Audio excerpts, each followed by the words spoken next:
E o Datafolha divulgou agora há pouco uma pesquisa sobre a avaliação dos brasileiros a respeito do tarifaço imposto pelo governo Donald Trump nos Estados Unidos. Para 35% dos entrevistados, a culpa é do governo Lula. Para 39%, a culpa é da família Bolsonaro, sendo que o ex-presidente Jair Bolsonaro é apontado como culpado por 22% e 17% consideram o filho dele, Eduardo Bolsonaro, responsável pela sobretaxa de 50% nos produtos brasileiros exportados para os Estados Unidos. Apesar dos esforços do governo de tentar jogar a responsabilidade das medidas adotadas por Trump, no clã Bolsonaro, eles juntos mantêm esses 39%. O levantamento mostra que Parcela responsabiliza o governo atual pela situação. E para comentar esse e outros assuntos, eu gostaria de chamar para a conversa Eduardo Green, cientista político da Fundação Getúlio Vargas, e a Isabela Calil, professora da Fundação de Escola de Sociologia e Política de São Paulo. Eduardo, boa tarde, seja bem-vindo. Boa tarde, Leonardo. Tudo bem? Isabela, boa tarde. E boa tarde, Isabela. Obrigado pela presença. Boa tarde, Sakamoto. Boa tarde, Eduardo. Boa tarde para todo mundo que nos acompanha. Então, começando exatamente pela notícia mais quente, saiu o resultado do que a população aponta como responsáveis pelo tarifaço. Na prática, os números apontam mais polarização da sociedade. Você tem 39% de responsabilidade em cima da família Bolsonaro, 35% em cima do governo Lula. Como é que você avalia esses dados, Isabela? Sakamoto, acho que polarização, a palavra que você disse, eu acho que ajuda a gente a entender. Porque quando a gente tem pesquisas como essa, a gente tem os dados, enfim, em que eleitores do Lula, eleitores de Bolsonaro e eleitores, inclusive, que não votaram nem no Lula e Bolsonaro estão respondendo. Então, a gente tem uma média nacional. Só que em uma sociedade que é muito polarizada, em que você tem, enfim, digamos, posições políticas que são tão distintas, principalmente entre lulistas e bolsonaristas, é preciso olhar os dados de maneira separada. Então, o que significa dizer isso? Que, basicamente, para os bolsonaristas, a culpa é do Lula, e para os lulistas, ou pelo menos as pessoas que votaram no Lula, a culpa é da família Bolsonaro. Então, a gente tem uma inversão aí, com uma leve, digamos, um empate, sendo que, na média nacional, a família Bolsonaro parece estar levando mais a responsabilidade do que o Lula. E entre os eleitores do Lula, 11% responsabilizam o Lula. Então, no final das contas, essas pesquisas eu acho que tem uma armadilha aí, que a gente olhar para elas só de ponto de vista nacional, os dados compostos por todos os eleitores, porque a gente não consegue entender muito a percepção da população, porque a população está muito cindida entre basicamente duas posições. Então, enfim, e essas posições elas são opostas em torno dessas explicações. Mas basicamente eu diria isso. Até então, nenhuma novidade, eu não me preocuparia excessivamente, digamos, se fosse da equipe do Lula, não me preocuparia excessivamente com isso, porque tem 30% da população, entre 25% e 30%, que vão achar que tudo que o presidente faz está errado. Tem uma parte da população, inclusive, que vão achar que nenhum presidente não é legítimo. Então eu acho que está dentro, mais ou menos, do que a gente tem acompanhado das pesquisas nos últimos anos. Eduardo, além desses dados, de 35% com o Lula, 39% com a família Bolsonaro, a gente até coloca a família Bolsonaro, até porque ambos juntos são alvo do inquérito que foi autorizado pelo Supremo Tribunal Federal, analisando, investigando a obstrução de justiça e ataques à soberania na questão do processo, por tentativa de golpe de Estado. Mas... ou seja, 39% do clã Bolsonaro, mas o ministro Alexandre de Moraes aparece logo depois com 15%. E aí, entre os eleitores de Lula, ele aparece com 5%, e entre os eleitores de Bolsonaro, ele aparece com 25%. Isso aqui é interessante, porque mesmo dentro do Bolsonaro, e o bolsonarismo, entre os eleitores de Bolsonaro, 58% apontam Lula como responsável e Alexandre de Moraes como 25%. É interessante, porque, tecnicamente, quem está julgando o Bolsonaro é o Alexandre de Moraes. O relator da matéria no Supremo Tribunal Federal é o Alexandre de Moraes. Mas o bolsonarismo conseguiu, ao que tudo indica, convencer a maioria do seu eleitorado, pelo menos, de que a culpa é do Lula, Bom, Sakamoto, eu acho que essa soma de percentuais, que dá em torno de 50% ou 50%, responsabilizando o Alexandre de Moraes e o Lula, está em linha com a narrativa construída pelo governo Trump, que existe um conluio no Brasil das instituições políticas para perseguir o ex-presidente Bolsonaro e que de maneira indistinta tanto faz se isso vem do governo ou se isso vem do Poder Judiciário. Então, nesse sentido, acho que é uma questão importante aí a ser colocada, que é a narrativa até o presente momento, mesmo com todos os efeitos deletérios que a medida do tarifaço causa na economia, parece que na percepção da população, na média pelo menos, indica que a extrema-direita, com as suas redes sociais e com a sua simplificação da narrativa de que o presidente Lula não fez gestos no sentido de buscar uma aproximação com o presidente Trump ou não teve nenhum tipo de esforço nessa direção, parece que essa narrativa, até o presente momento, ela tem uma adesão maior na população. Então, nesse sentido, acho que se de um lado a Isabela colocava, e você também colocava, que a pesquisa é mais uma de tantas outras que revela que a sociedade brasileira está muito polarizada sobre diversos aspectos, mas esse tema em especial, talvez ele revele um aspecto importante, porque a economia brasileira, a sociedade brasileira, vem sendo profundamente atacada e era de se esperar que talvez nesse sentido houvesse uma preocupação maior da sociedade brasileira em identificar mais claramente os responsáveis por essa medida, o que parece não ser o caso até o presente momento. Então, acho que essa perspectiva ela é importante para deixar claro que existe separação de poderes no Brasil, embora isso seja difícil, às vezes, para o eleitorado entender, mas é algo que precisa ser colocado de maneira mais clara, sem o que talvez a narrativa mais simplificada da extrema-direita de responsabilizar todas e todos por aquilo que vem a ser o destino político e jurídico do ex-presidente Bolsonaro, cai no colo de todas as instituições políticas brasileiras, e o que certamente não é essa a situação, né? Tem um outro dado interessante, outra pergunta da pesquisa da Datafolha.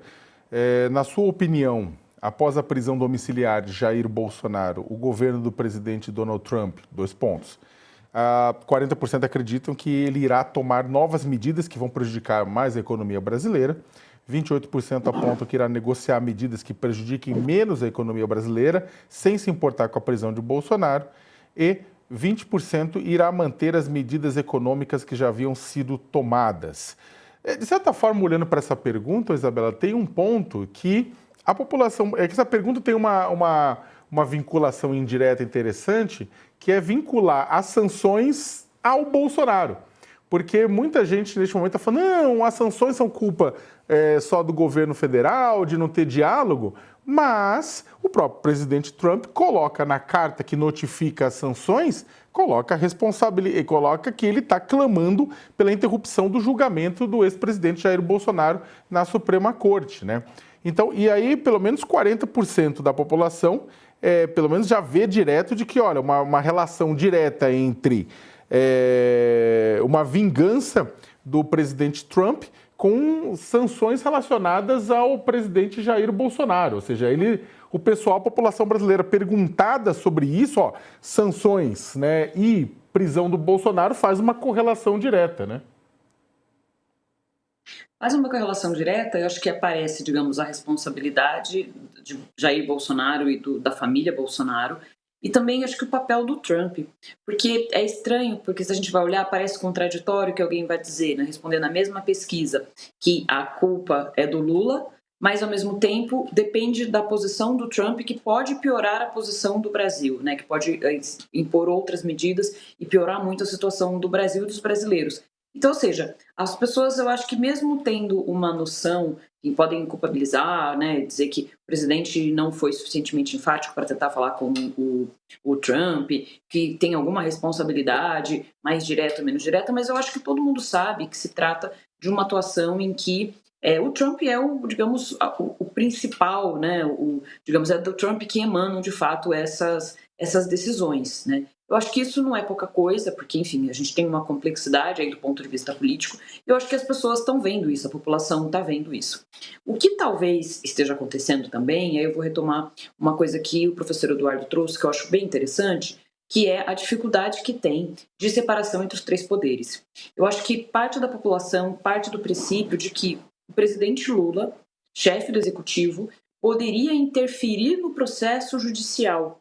Ou seja, o executivo poderia interferir como se fosse uma coisa simples, né, ou fácil ou possível, que o presidente passaria a mão no telefone, uma coisa meio de filme de Hollywood, né, uma coisa assim, que passaria a mão no telefone, ligaria para um dos ministros da Suprema Corte, para Alexandre de Moraes, e diria assim: olha, eu acho melhor você não processá-lo, né? Vamos encerrar isso. Então, eu acho que tem uma coisa um pouco fantasiosa de como funciona a política, e isso tem a ver, inclusive, com coisas que estão no entretenimento, né? Com, enfim, filmes, com uma expectativa a respeito de como funciona a política, que não tem absolutamente nada a ver com como é que funciona a política institucional. Os três poderes são separados, o Lula não manda no Congresso, o Lula não manda, e nenhum presidente, né, não manda na Suprema Corte. A Suprema Corte tem, inclusive, desacordos entre os próprios ministros, não é exatamente que eles estão fazendo tudo combinado e que eles concordam plenamente. Tem pontos, no caso do julgamento do Bolsonaro, que são muito, enfim, você tem ali um relativo consenso, até porque você tem um próprio ataque à corte, né? Tem o 8 de janeiro, enfim, a gente tem uma série de evidências, de provas, de dados, enfim, dados públicos. Então, isso eu acho que a gente tem ali. Mas mesmo nesse caso, mesmo a Suprema Corte ela não concorda entre si, não tem como um dos ministros da Suprema Corte mandar e dizer o que vai fazer e o que não vai fazer.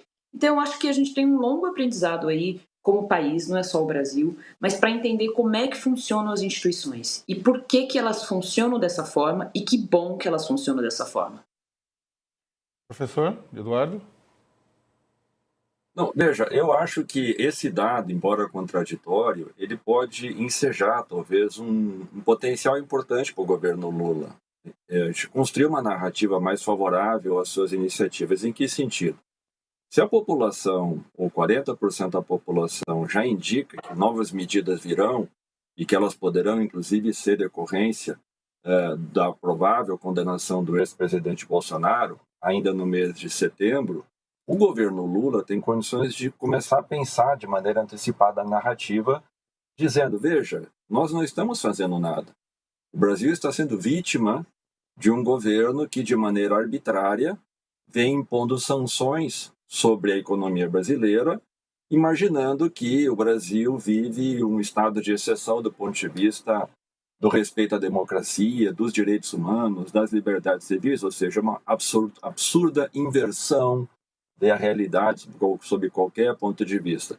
Mas, dado que quase metade da população pensa isso hoje, quando essas medidas vierem, seria bom que o governo já tivesse seu discurso pronto dizendo: veja, nós já avisamos, veja, estava dado que isso poderia acontecer e, portanto, nós estamos aqui para apoiar a população brasileira com essas medidas que podem envolver dinheiro público, apoio público às empresas, outras medidas que podem envolver compras subsidiadas, enfim, questões que possam mitigar minimamente o efeito que isso vem a ter na economia brasileira do ponto de vista de emprego e de inflação. Então, acho que é uma medida que hoje ela tem condições de ser aproveitada, se o governo entender bem, politicamente falando, para ampliar ainda mais a dificuldade o discurso do bolsonarismo e da extrema-direita, que de maneira muito simplificada vem dizendo que tudo que está acontecendo hoje no Brasil em decorrência do tarifaço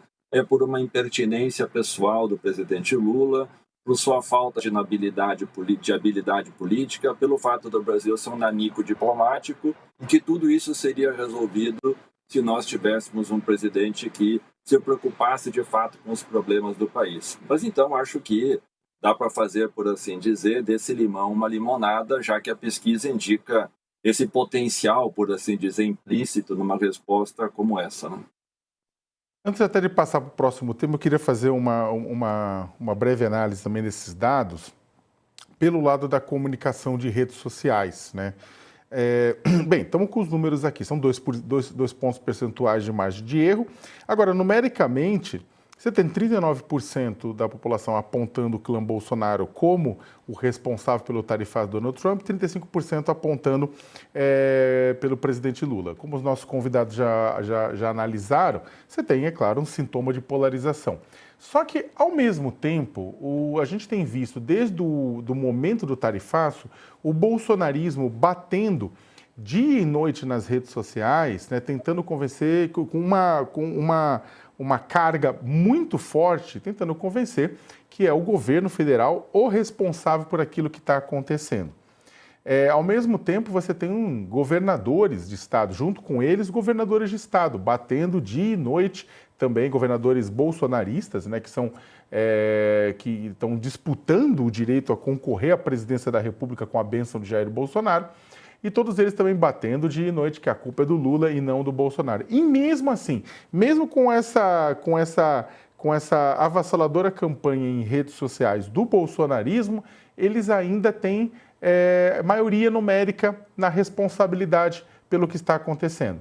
Porque quando você olha o número de 35%, você fala assim, nossa, olha, o governo Lula não conseguiu, de fato, cravar que você tem uma maioria, a maioria das pessoas responsabilizando o clã Bolsonaro. Mas, dada a quantidade de porrada, de bomba, de postagem nas redes sociais do clã Bolsonaro e dos seus aliados tentando convencer que o Lula é o grande responsável, eles ainda assim se mantêm numericamente à frente de Lula no total. Ou seja, a quantidade de evidências, a quantidade de dados, a quantidade de informações que vêm sendo divulgadas, principalmente o próprio Eduardo Bolsonaro, que está nos Estados Unidos conspirando contra os interesses do país, ao fomentar, incitar, pedir sanções ao país, né, para que seu pai fique livre do julgamento. Então, o próprio Eduardo Bolsonaro